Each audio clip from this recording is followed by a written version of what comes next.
नमस्कार साथियों, assistant professor भर्ती परीक्षा आप सभी के सामने एक लक्ष्य है और उसके अध्ययन के लिए उसके अनवरत रूप से आप तैयारी में लगे हुए हो। और इस वीडियो सीरीज़ के माध्यम से हम लोग असिस्टेंट प्रोफेसर भर्ती परीक्षा जिसका वैकल्पिक विषय संस्कृत, उस संस्कृत का द्वितीय प्रश्न पत्र जिसकी अंतिम इकाई राजस्थान अर्वाचीन कवियों की जो है उसके बारे में, उसके जो व्यक्तित्व कवि हैं अर्वाचीन कवि, उनके व्यक्तित्व और कृतित्व के बारे में हम आज कक्षाओं के माध्यम से अनवरत रूप से पढ़ रहे हैं। और उसमें कुछ कवियों के परिचय और व्यक्तित्व और कृतित्व के बारे में हमने पिछली क्लासों में अध्ययन कर लिया है। और आप सभी को पता है कि आप परीक्षा का जो पैटर्न देखते हो उसमें देखते हो कि व्यक्तित्व से संबंधित परीक्षा में 9 के बराबर प्रश्न पूछे जाते हैं, लेकिन कृतित्व से रिलेटेड प्रश्नों को वास्तव में पूछते हैं। और वास्तव में ये यूनिट बहुत ही कारगर है चयन के लिए। तो निश्चित आप इस वीडियो के माध्यम से आपको मैं विश्वेश्वर नाथ रेऊ जो हैं उनके व्यक्तित्व और कृतित्व के बारे में बताता हूँ। विश्वेश्वर नाथ रेऊ जो थे वह वास्तव में मूलतः राजस्थान के नहीं थे। ये इनका जन्म वगैरह, इनके पिताजी जो थे पूर्वज थे वह कश्मीर रहते थे, तो ये कश्मीर निवासी थे। लेकिन कश्मीर निवासी रहते जब क्या होता है कि इनके जो पिताजी थे जिनका नाम था वह नाम था मुकुंद मुरारी, वह देशाटन भ्रमण के लिए राजस्थान में आते हैं। और राजस्थान में ये जो है वह जोधपुर में आने के बाद यहीं पर रह जाते हैं। और यहीं रहने के बाद इनका विश्वेश्वरनाथ रेऊ जो है उनका जन्म जोधपुर में ही होता है। लेकिन इनके जो पिताजी थे वह कश्मीर के निवासी थे। ठीक है, चलिए देखते हैं आज की क्लास को कि इनका स्थिति काल था वह था 1890 से 1947। 1890 से 1947 जो था इनका स्थिति काल था। और इनका जन्म था वह 2 जुलाई 1980 के दिन हुआ था। 2 जुलाई विश्वेश्वरनाथ रेऊ जो है इनका जन्म जो है वह 2 जुलाई 1890 को हुआ था। और इनका जो जन्म स्थान था वह था जोधपुर। इनका जन्म स्थान जोधपुर था। इनके माता का नाम तो चांदरानी रेऊ था और पिता जो थे वह मुकुंद मुरारी। इनके पिता का नाम जो था वह मुकुंद मुरारी था और इनकी पत्नी का नाम जो नाम था वह कलावती था। और यह विशन रानी रेऊ के नाम से भी प्रसिद्ध थी। इनकी प्रारंभिक जो परीक्षा है वह जोधपुर से ही होती है, वैदिक पाठशाला जोधपुर में होती है। प्राज्ञ परीक्षा की तैयारी और प्राज्ञ परीक्षा की डिग्री इन्होंने पंजाब विश्वविद्यालय से प्राप्त की। और इसके बाद वह शास्त्री जो है आचार्य जो परीक्षा है वह महाराज संस्कृत कॉलेज जयपुर से प्राप्त करते हैं। शास्त्री और आचार्य की परीक्षा महाराज संस्कृत कॉलेज से प्राप्त करते हैं। और इनके प्रतिभा से प्रभावित होकर के, इनके संस्कृत विषय ज्ञान को देख करके इन्हें एक विद्यालंकार की उपाधि से भी नवाजा गया था। और 1938 में भारत धर्म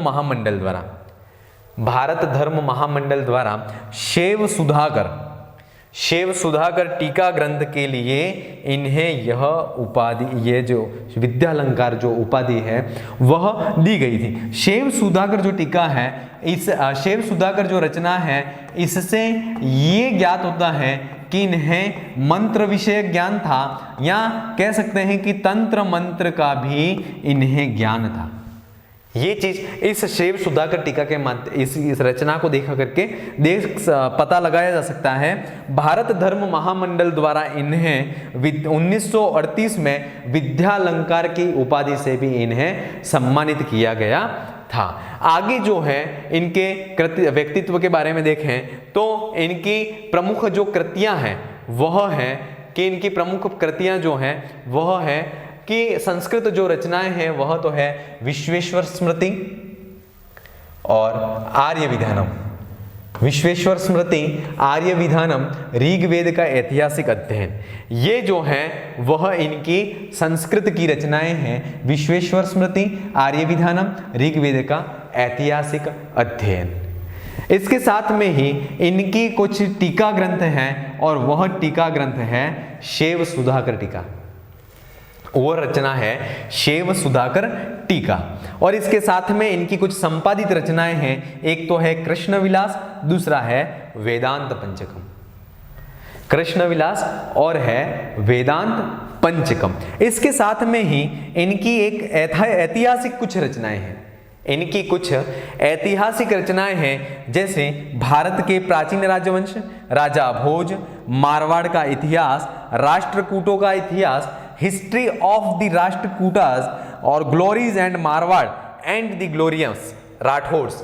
ये इनकी ऐतिहासिक रचनाएं हैं। और उन ऐतिहासिक रचनाओं में भी भारत के प्राचीन राजवंश जो है वह भारत सरकार द्वारा सम्मानित है।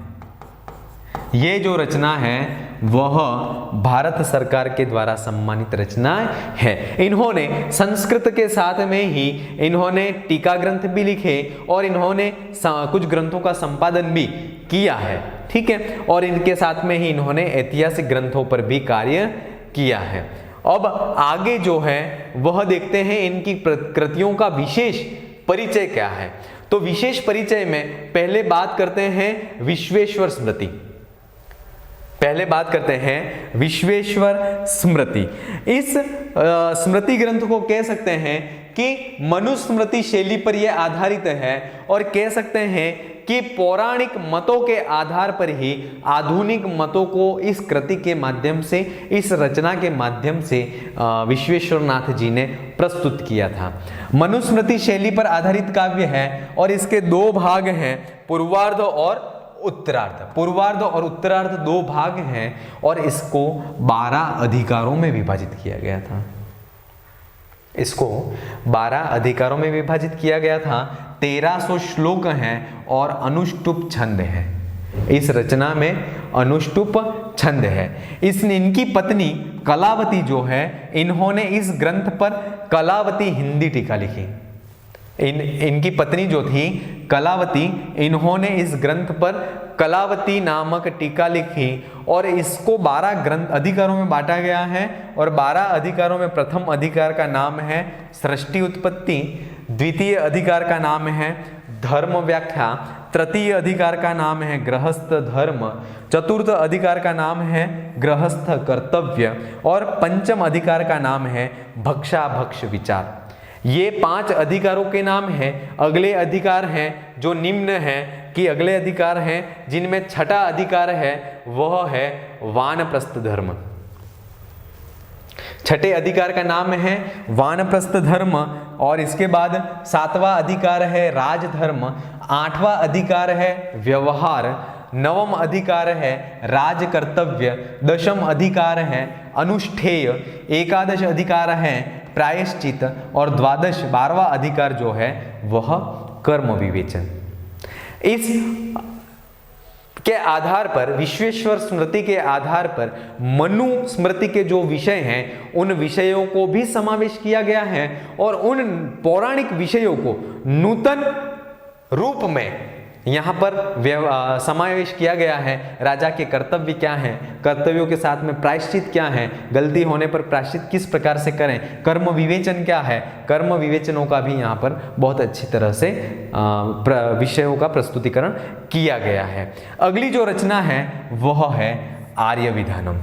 आर्य विधानम जो है उसको कह सकते हैं कि विश्वेश्वर स्मृति जो ग्रंथ है उसका उत्तर भाग भी कह सकते हैं, उत्तर भाग है, लेकिन इसको स्वतंत्र रूप में ही मानते हैं। और इसमें भारतीय जो संविधान है उस भारतीय संविधान का पद्यानुवाद है और इसके 2 भाग हैं।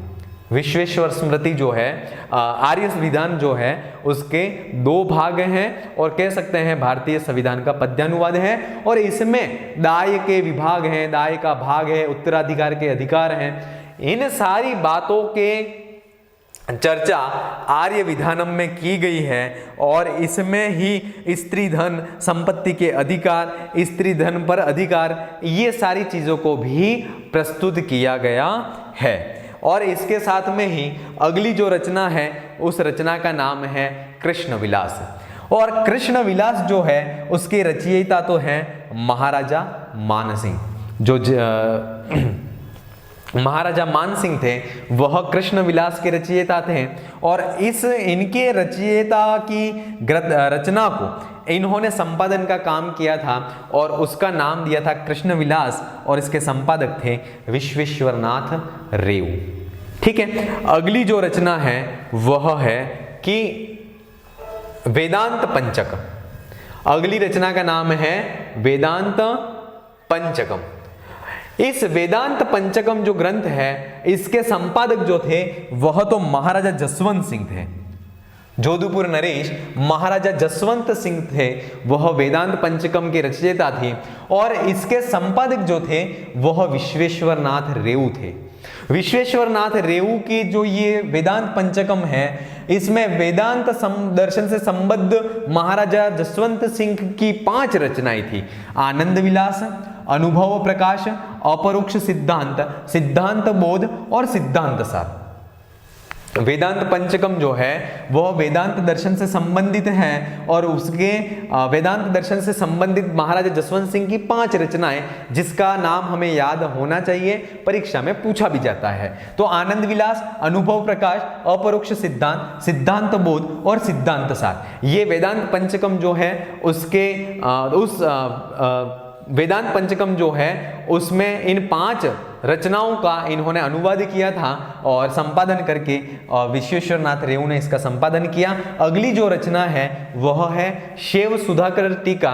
महाराजा सवाई राम सिंह, उनके जो गुरु थे उनका नाम था सदानंद गिरी। सदानंद गिरी जो है उनकी रचना जो है उस शैव सुधाकर, उसी को ही विश्वेश्वरनाथ रेऊ ने शैव सुधाकर टीका के नाम से संस्कृत भाषा में इस ग्रंथ की रचना की थी। शैव सुधाकर जो टीका है, उस टीका के माध्यम से ही हमें यह पता चलता है कि विश्वेश्वरनाथ रेऊ जो है उन्हें मंत्र विषयक, तंत्र विषयक ज्ञान भी था। ठीक है, ये चीज याद रखना। और शैव सुधाकर टीका के कारण ही विश्वेश्वरनाथ रेऊ को विद्यालंकार की उपाधि भी प्राप्त थी। इसी टीका के कारण ही विश्वेश्वरनाथ रेऊ को विद्यालंकार की उपाधि भी प्राप्त थी। प्रश्न है जो विगत परीक्षाओं में आए हुए हैं, ऐसे प्रश्नों को हम अभी देखते हैं कि कौन कौन सा। तो ये प्रश्न आया हुआ है, रेऊ उपनामनाः कः स्मृतिकारः प्रसिद्ध। ये चीज याद रखना, कः स्मृतिकारः प्रश्न पूछा जा सकता है। ऐसा महाकवि कौन है जो स्मृतिकार है? तो वो स्मृतिकार एक ही है और उसका नाम है विश्वेश्वरनाथ रेऊ। ठीक है, ये चीज याद रखना, स्मृतिकार यही है विश्वेश्वरनाथ रेऊ। और रेऊ उपनाम से कौन जाना जाता है? पंडित विद्याधर शास्त्री, नित्यानंद शास्त्री, पंडित विश्वेश्वरनाथ, श्री राम दवे। तो इसका सही विकल्प होगा विकल्प 3, पंडित विश्वेश्वरनाथ रेऊ। ठीक है, अगला प्रश्न,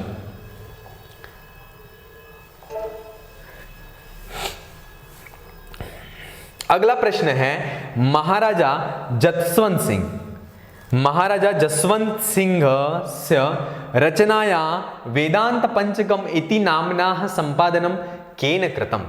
महाराजा जसवंत सिंह की जो वेदांत दर्शन से संबंधित 5 रचनाएं, उनका वेदांत पंचकम नाम से संपादन किसने किया? तो पंडित नित्यानंद शास्त्री महोदयेन, श्री राम दवे महोदयेन, विश्वेश्वरनाथ रेऊ महोदयेन, पंडित विद्याधर शास्त्री महोदयेन। तो इसका सही उत्तर होगा विश्वेश्वरनाथ रेऊ महोदयेन। ठीक है, अगला प्रश्न, भारतीय संविधानस्य पद्यानुवादः कस्मिन् काव्ये अस्ति। भारतीय संविधान का पद्यानुवाद किसमें है? संविधान गोविंदे, आर्य विधाने, अनुभव प्रकाशे, सिद्धांत बोधे। ठीक है, संविधान गोविंदे, आर्य विधाने, अनुभव प्रकाशे, सिद्धांत बोधे। किसमें भारतीय संविधान का पद्यानुवाद मिलता है? तो अपन सभी को पता है कि आर्य विधान जो है, उस आर्य विधान रचना में भारतीय संविधान का पद्यानुवाद मिलता है। चलिए, अगला प्रश्न है वह है कि विश्वेश्वरनाथ रेऊ महोदयस्य रचना अस्ति। विश्वेश्वरनाथ रेऊ जो हैं उनकी रचना कौन सी है? विश्वेश्वर मुकुटम, विश्वेश्वर शतकम, विश्वेश्वर स्मृति, विश्वेश्वर रास।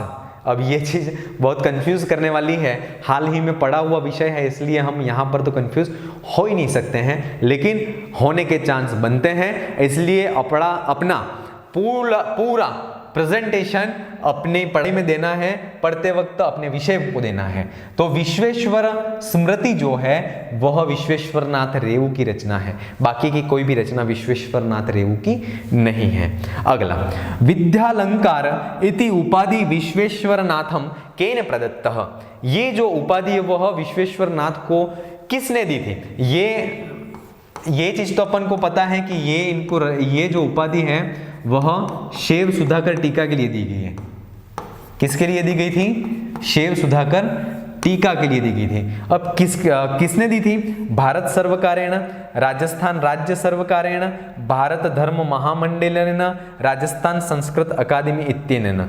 तो आप सभी को पता होगा कि यह उपाधि इनको भारत धर्म महामंडल के द्वारा इन्हें यह उपाधि प्रदान की गई थी। इस प्रकार से विश्वेश्वर नाथ रेवू जो हैं उनके व्यक्तित्व के बारे में और कृतित्व के बारे में संपूर्ण जानकारी हमने आज की क्लास के माध्यम से पढ़ी है, और अगली क्लास में अगले कवि के साथ में अपन फिर मिलेंगे। तब तक के लिए धन्यवाद।